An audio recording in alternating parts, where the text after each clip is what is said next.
Yo, welcome to the video, guys. Today we are going to be talking about an old movie from 2016 called Split, starring James McAvoy and Anya Taylor-Joy. I have never seen this movie, though I have heard it was amazing and it skyrocketed both of their careers. Even though some would say James McAvoy, he played in all those X-Men movies, this, that. Yeah, but it's like Jim Carrey being cast as the funny guy. And then eventually in Eternal Sunshine of a Spotless Mind, he shows, whoa, he can act. And so they put him in other roles. That's what I'm saying. This showed that he could be different. And if anything, fuck the X-Men movies. This is his best movie. This is his best acting role, I would say, even to this day. Right. So I personally didn't watch the movie. My mom wanted to watch it, so I watched it with her today. And wow, was this a great movie.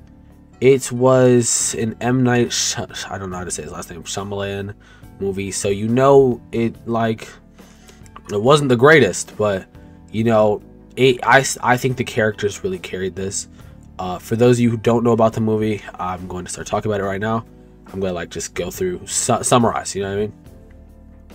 So the movie starts off with a group of 3 girls. I'm just going to call them the other two. No, they're Claire and Marcia, I think, or Marja. Those two and Anya Taylor-Joy's character, which I can't remember her name right now. Okay, those 3 are all kidnapped by a guy who originally we just see him as the captor. And as he's in this room, he comes in as a guy named Dennis, who Dennis is the main one that you'll see for most of the movie. And Dennis, firstly, he says, "I pick you," and tries to do something weird. He takes one of the girls into the other side of the room, and after she pees on herself, then he lets her go. Now, he after that, later he is spotted with another personality called Patricia, which through the door the girls don't know that it is just him in a different personality. They yell for help. She comes in. Yeah, it's the same guy. And Patricia, specifically, I look at her as the headliner. She seems to be the one that's more in control here, at least in what is saying. Dennis is the doer, she is the sayer. What's going on? And we don't really know what's happening, except they were kidnapped for quote-unquote food. I guess that'll matter later. Then, as they're all in the room, just sitting there, in the middle of the night, they wake up and the doors open and there's another version of him sitting down there called Hedwig. Hedwig is a 9-year-old, at least that's his personality. He is a 9-year-old who eventually, we learn that he has the ability to take over the light whenever he wants. No one knows that. No one knows that he can do that because he hides it from Dennis. But I think he was stealing the light from Barry. Barry is the main version that's taking over the body, not the main body. He is the main personality that's taking over the body, but not the body, right? And then there's like another side plot where it's a therapist who is with him and is trying to help him. And first meets Barry because one of the personalities in the middle of the night messaged to come up and say that we need an emergency session. Barry, that Barry that comes out doesn't know. Barry doesn't know that he came for an emergency session, which later on we learn that that's not Barry, that is Dennis. Dennis has taken over and is pretending in these therapy sessions to be Barry. This is a smart therapist. Within the second time that this happens, the therapist says, yeah, you're not. And the thing that you need to know about Dennis' specific personality is he has very bad OCD. Dennis and his bad OCD, he rearranges the chocolate plate that's in the middle twice, which is how she knows it's Dennis. Then later, as they're leaving, she checks the security camera footage, and after seeing that he already did that, Dennis steps through trash, which is weird because why would he step through trash? Obviously, no normal person does that. So Dennis did that as a ploy, a fake, but she already caught on. It didn't matter. Then they go back into the room, and as they were talking to Hedwig, the girls heard him say that this room just became safe. So this is now a safe room. Hedwig leaves the room, and they're like, what do you mean just became safe? So it wasn't originally? They knock on the walls, they find a vent, right? They go out, they go through the thing, and Hedwig comes back, and he's like, what are you guys doing, this, that? They're trying to destroy it. You see Hedwig, closes his eyes, and then his eyes open, you could tell it's Dennis. I'm not gonna lie. This is 100% Dennis. Now Dennis, being the man he is, just pushes the door open, but the girl already made it through. She goes through the vent and she tries to run, hears him, so she goes into a locker. He pulls up on the locker, and Dennis does something extraordinary here. Dennis looks through and consents that she's in the locker. He's like, please come out. But then he says, you almost scared us and ruined our thing. But you can tell because that it's not Dennis in this moment. The mouth is fully covered. This was the Beast. Now, you don't know what the Beast is. The Beast is a form of Dennis. And I say Dennis. Let me just tell you, the body's name is Kevin. That is the main. Okay, that is the main is Kevin, but Kevin's not here, right? So as they are currently taking over Kevin, what's it called? The Beast, they explain that they are what is called the Horde. They were forced out of the light because what they believe is that this monster will help them, free them, and let them be seen. And Dennis is the ones who are working against that part of the Horde are Dennis, right? Dennis, Patricia, and Hedwig. And as they continue to do this, there's another scene where now that the first girl is taken and she's put in her own room by herself. Then Patricia comes and is telling them that she's sorry, we will keep you guys safe, this, that.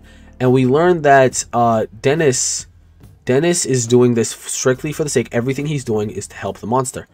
But Dennis also has a problem. Dennis likes to see young girls dance naked in front of him. Dennis, what does that do to help your point at all, Dennis? Like, what do you have going on personally? I just don't understand it. And as we look at him and he just continues to do whatever, then Patricia takes them to go get food, and she's like, come into this room. Now outside, they're still underground inside their little basement thing where they've been kidnapped. And she puts them inside, and then this other girl, Marja beautiful, Marja fine, by the way. Marja, picks up a chair, breaks it over her head, and runs away. Main character, she's not stupid. She looks over and she's like, yeah, I'm not gonna run. I'm gonna go back to my room. And then Marja gets grabbed, knife to the chest, like fucking toying with her, and then says, go. They put her into a separate room. They're all three in their own individual rooms. Hedwig comes inside the room with the main character, Anya Taylor-Joy, and says that he wants to kiss her. She allows him, and then he says that he'll come and show her how to dance. Like, he'll show her how to dance. So he wants to take her to the room so then they can dance together. In this, when we go back to the therapist, and Dennis, what's it called? And Dennis reveals that he is Dennis, and he believes in her, and he's like, yeah, you believe in us. I can understand that, like, because this woman's fighting for people with DID, and he leaves on good ends with her, and he completely leaves. But this was also like called in by someone who we don't know in the middle of the night, right? Hedwig comes, sneaks her up to his room, and then there's a walkie-talkie in there. She tries to use the walkie-talkie. This dumbass on the walkie-talkie named Vince is like, who's messing with me? As he says, I'm this missing girl. They're gonna kill me. Please, I don't have much time. Blah, blah. He's like, are you messing with me? Tell Michael I still got his headphone. Dude, I'm gonna die. Like, come on. And then Hedwig switches back into Dennis. And Dennis is like, you shouldn't have done that, blah, blah. And takes her back to her room. Right? She gets a screw while she's on the floor there, and she goes back. Then we cut over to her past. In her past, she was hunting with her father. Her father was teaching her to hunt. Her father and her uncle were like her best friends. And then oh, hello, Mr. Cat. Hold on, let me grab this cat. Yes, he would rather leave the room. There will be no cat showing today, I guess. No cat showing. And, what was I saying? Sorry. What part was that? Oh, yeah. They put her back in the room. She gets a screw, and that'll matter later, right? And then Dennis goes back to talk to her and she says, Dennis, you need to tell me what's worrying you. Because you know what I can do is I can say Kevin's full name and it will force Kevin out. I think if you've ever watched a movie, I'm gonna sneeze. If you ever watched any movie before, you know that when someone says something like that, That's gonna matter later. So Dennis, whew, that sneeze really fucked me up. And so Dennis goes on to go back, and after everyone's locked in their rooms, he starts completing a ritual. And as he starts the ritual, the therapist gets a bunch of messages. Oh wait, sorry, I fully cut myself off about her past. So we're talking about her past, and her dad and her uncle were her best friends. They were like shooting guns. By the way, she was like an outcast at school. She would always act out in things. And then we learn why. They're out hunting. Our uncle says, "Come here, blah blah. Let's play animals together, right?" And then he's like on all fours, blah blah. You get a glimpse. This nigga's in his underwear. It's like, what are you doing? Animals don't wear clothes. And this nigga creeped the hell out of me. And then we see him come out afterwards, putting his clothes back on. We know what he did, creep ass. She puts a gun on him, and then he stops her, gets the gun away. Alright. And then we cut back to normal life, and remember, she knows how to use a shotgun, right? And Dennis completes his ritual, and the beast comes out.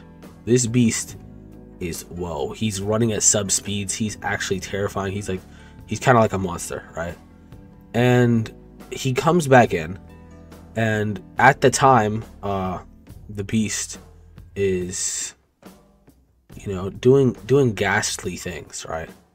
Oh shit, I forgot. There's the therapist gets a bunch of texts, a bunch of messages from Barry, right? Which we learned that it is Barry who has been messaging her in the middle of the night. A bunch of messages from Barry, and he says, "Come over to the room right now." She comes over there, bumps into Dennis. Dennis is like, "You understand us, this, that," and she's like, "Yeah. Can I go to the bathroom?" She goes to the bathroom. Nope. She goes and unlocks one of the rooms, sees the girl. Dennis is like, "You shouldn't have done that." Dennis knocks her out with this spray that he originally used to get the girls in the first place. And then she's unconscious. She wakes up and she what's it called? She writes down on a piece of paper something. We don't know what she wrote down. Then the beast comes up behind her because the ritual is finished, and he grabs her, squishes her to death, kills her, right? Then he goes and he does other stuff. We don't know what he did.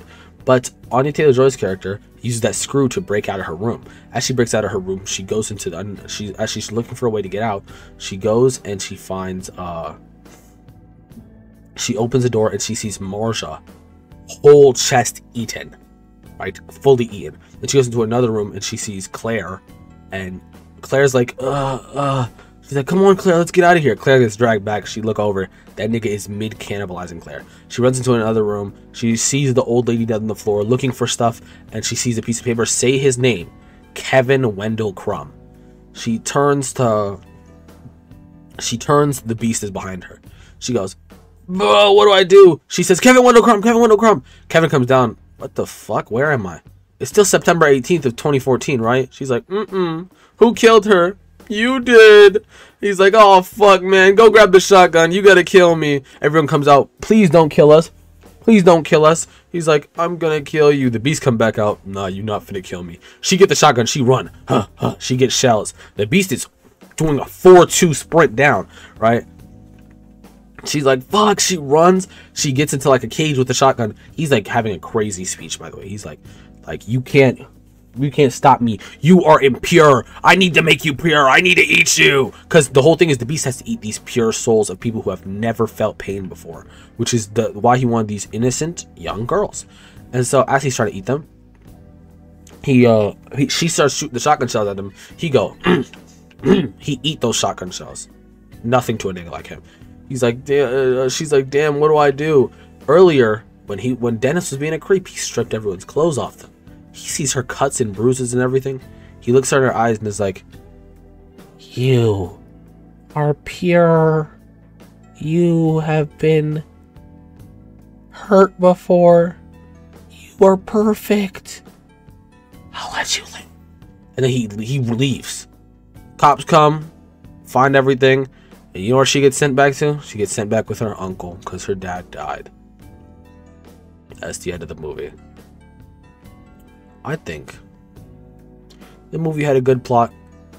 I think it was heavily carried by its actors. I believe I could call it a very good movie. I think that it was very good, but held back by the factor of not really shit going on besides the characters. The characters were doing very well, but there's like, you know how like I'll bring up another Anya Taylor movie, The Menu. In that movie, you can see she goes out and they have like these little game things. You run off these little aspects that were cool.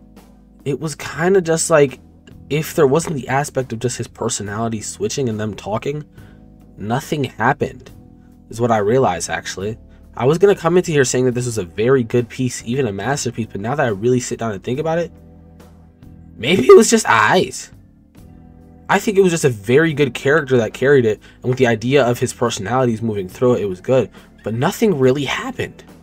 I believe it connected very well to another movie called Mr. Glass, which I haven't seen yet. Might make a movie on it if it's good because it connects to Split. But like, wow, it was actually just I didn't even know I felt like that. Well, whatever. If you made it to the end, I think the movie's just I now that I think about it. And I hope you guys enjoyed, and peace.